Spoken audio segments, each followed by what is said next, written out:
Վստահ եմ այս երևույթը դուք ևս նկատել եք։ Ինչու է մեր ազգը շատ ագրեսիվ։ Իրենց վարքի մեջ անընդհատ մունաթ են գալի, անընդհատ սիգնալ են տալիս իրար։ Ո՞րն է պատճառը։ Այս ամեն ինչի պատճառները հիմնական սրանք են։ Նախ մարդիկ վախեցած են, այսինքն տագնապային են։ Այն մարդը, որ տագնապային է, նա ավելի ագրեսիվ է լինում իր դրսևորումների մեջ։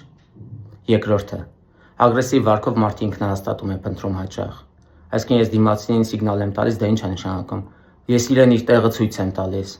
Թվում է թե ես արդարություն եմ վերականգնում, բայց ինքնահաստատման դրսևորում է ընդամենը։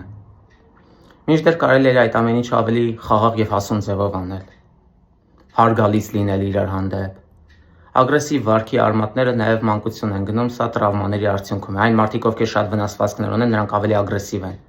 Այսինքն ագրեսիվ են աշխարհի հանդեպ, մարդկանց հանդեպ, իրենք իրենց հանդեպ շատ քննադատ են լինում։ Բարձր քննադատողականությունը սա տրավմայի արդյունքում է լինում։ Հոգեթերապիան կարող է ձեզ օգնել։ Ու մի բան կարևորեք, ձեր ագրեսիվ վարքը կարող է ձեզ մահվան դուռը հասցնել։ Օրինակ, երբ որ կռիվների ժամանակ էլ նկատում եմ, եթե դուք դիմացինին տակ սպանեք, նախ իրեն եք դժբախտացնում, այսինքն իր ընտանիքին։ Երկրորդը դուք բանտ եք գնում, իսկ բանտը լավ տեղ չի հաստատ, նամանավանդ Հայաստանում։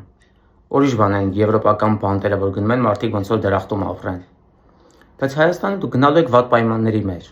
Այսինքն վնասելով դիմացին համ ուրիշին ավատ, համ ձեզ ավատ, համ էլ վրեժ կարող է լուծեն ձեզանից։ Այսինքն ամեն դեպքում դուք կրված եք դուրս գալիս։ Մինչդեռ եթե սովորեիք ագրեսիան կարգավորել, այդ դեպքում դուք կարող եք չհայտնվել այդ ամեն ինչի մեջ։ Ագրեսիան կարգավորելու տեխնիկաներ կտամ ձեզ այսօր։ Առաջինը կարող եք ձեր ձեռքին ռեզին կապել ինչ-որ։ Եվ երբ որ զգում եք շատ եք ժղանում, այդ ռեզինը քաշել եւ թողնել, այսինքն դա ձեզ կօգնի հողակցվել եւ վերադառնալ ներկա։ Սա մեկ։ Երկրորդը,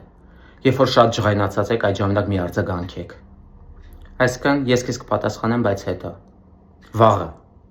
Այդ ժամանակ արդեն հանգստանալու եք եւ ձեր գիտակցությունը ավելի հասուն եւ սթափ է լինելու։ Երրորդը, հետևանքները տեսեք։ Եթե ես այս վարքը դրսևորեմ կամ սպանեմ դիմացին, ինչ հետևանքներ են սպասվում ինձ։ Այս ամեն ինչը նկատելուց հետո վստահ եմ դուք խաղաղ կվարվեք։